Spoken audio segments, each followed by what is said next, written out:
आणि सोबतच त्यांनी सगळ्या विरोधकांना एक खुलं आव्हान दिलेलं आहे। विरोधकांनी माझ्यासोबत थेट डिबेट करावं, ओपन डिबेट करावं असं त्यांनी चॅलेंज आता मुख्यमंत्र्यांनी दिलेलं आहे। आणि सोबतच अनेक विषयांवर त्यांनी आज भाष्य केले आहे। डिलिमिटेशनमध्ये महत्त्वाचे निर्णय घेतले जातील असं देखील फडणवीस म्हणालेले आहेत।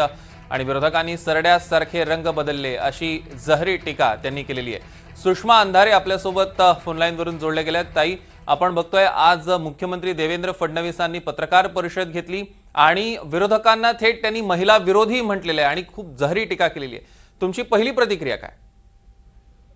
आम्ही जर महिला विरोधी असतो तर मला असं वाटतंय ज्या काँग्रेसला ते महिला विरोधी म्हणत आहेत त्या काँग्रेसने तब्बल 3 वेळा या देशाच्या पंतप्रधानपदी महिलेला बसवलेलं आहे। काय भाजपा अजूनपर्यंत भाजपामध्ये पंतप्रधान पदासाठी लायक महिला उमेदवार नाही का? भाजपची सत्ता असणाऱ्या किती राज्यांमध्ये महिला मुख्यमंत्री आहेत?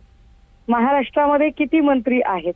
आणि जर भाजपा फार महिलांचा सन्मान करणारी वगैरे असेल तर संसद भवनाचे उद्घाटन करताना महिला राष्ट्रपती असणाऱ्या मुर्मूजी यांना कोणत्या कारणास्तव त्यांनी बाजूला ठेवले होते याचे सुद्धा उत्तर द्यावे। त्यामुळे महिला सन्मानाची भाषा त्यांनी आम्हाला शिकवायची गरज नाही। महिला सन्मानाचा क ख ग घ आम्ही जास्त गिरवणारे लोक आहोत। कारण आरक्षण नसताना सुद्धा शिवसेनेने विशेषतः मुंबईच्या महापौर पदावर आजवर तब्बल 5 महिलांना संधी दिलेली आहे।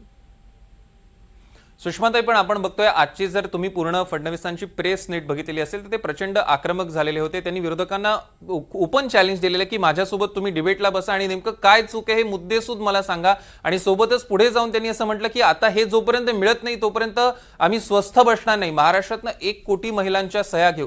ते आता त्यांनी निर्धार केलेले आहे असं कळतंय आणि विरोधात एकदम फळी उभारलेली आहे त्यांनी। तुमची यावर प्रतिक्रिया काय असणार? फडणवीसांचा आजचा थैतायाट म्हणजे बूंद सो गई सो हौद से लाने का उनका प्रयास था जो बिल्कुल ही सफल नहीं हुआ है, आज भी नहीं हुआ है। राहिला प्रश्न माझ्यासोबत डिबेट करून दाखवा असं जर फडणवीस म्हणत असतील तर एनडीटीव्हीच्या माध्यमातून अत्यंत जबाबदारीनं हे मी नमूद केलं पाहिजे की चला फडणवीस साहेब, तुमचं आव्हान मी स्वीकारलं, वेळ आणि ठिकाण तुम्ही ठरवा, तुमच्यासोबत डिबेटला बसायची माझी तयारी आहे।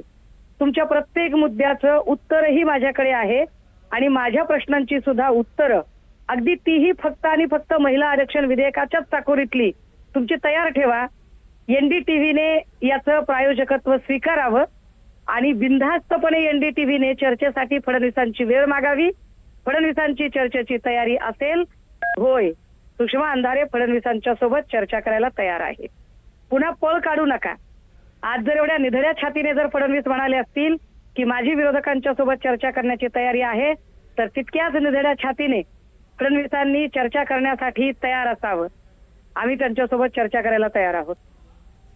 सुषमाताई, धन्यवाद। आपण एनडीटीव्ही मराठीला प्रतिक्रिया दिली त्याबद्दल। आपण बघितलं एनडीटीव्ही मराठीवर सुषमा अंधारे आता आपल्यासोबत जोडल्या गेलेल्या होत्या आणि फडणवीसांनी जे ओपन चॅलेंज दिलेलं आहे त्याला पुन्हा एकदा थेट प्रतिआव्हान सुषमाताईंनी दिलेलं आहे। सुषमा अंधारे यांनी दिलं, मी फडणवीसांचं आव्हान स्वीकारते असं सुषमा अंधारे म्हणालेले आहेत।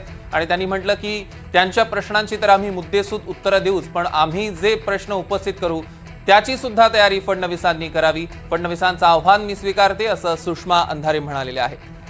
त्यामुळे एकीकडे आपण बघतोय आता हा वाद प्रतिवाद रंगलेला आहे। मुख्यमंत्री देवेंद्र फडणवीस आजच्या संपूर्ण पत्रकार परिषदेमध्ये प्रचंड आक्रमक झाल्याचं बघायला मिळालं। त्यांनी विरोधकांना थेट ओपन चॅलेंज दिलेलं आहे आणि आता एनडीटीव्ही मराठीशी बोलताना सुषमा अंधारे यांनी ते आव्हान स्वीकारलेलं आहे, प्रतिआव्हान दिलेलं आहे की आम्ही उत्तरं देऊच, मात्र आमच्या प्रश्नांची ही उत्तरं फडणवीसांनी तयार ठेवावीत। आम्ही फडणवीसांसोबत चर्चेसाठी तयार आहोत, ओपन डिबेटसाठी तयार आहोत असं अंधारे म्हणालेले आहेत।